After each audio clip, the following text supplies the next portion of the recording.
మరి ఎక్కడా దెబ్బ తగిలినప్పుడు అతను ఎందుకు చనిపోతాడు? చనిపోయే అవకాశం కూడా లేదు. ఉంది.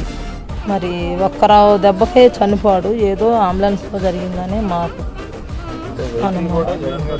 మరి జగనన్న గారు మా పార్టీ వాళ్ళు వచ్చి మేము తీసుకెళ్తాం, మా అతన్ని మా పార్టీ నాయకుడిని మేము తీసుకెళ్తాం మా ఆటోలో అన్నా కానీ వాళ్ళు అసలు ఒప్పుకోలేదంట. అంబులెన్స్ రావాలి, దానిలోనే ఎక్కించుకుంటాము అని చెప్పారు.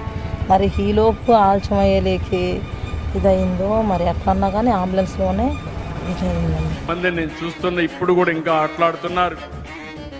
కనీసం మానవత్వం లేని వ్యక్తులు పోతుంటే కారు కింద మనిషి పడిపోతే, వాడ కార్యకర్తే పడిపోతే తీసి కుక్క పిల్ల మారిగా బయటపడేసి నేరుగా వెళ్ళిపోతే, సకాలానికి హాస్పిటల్ తీసుకుపోలేక అతను చనిపోతే ఆయన భార్యను పిలిపించి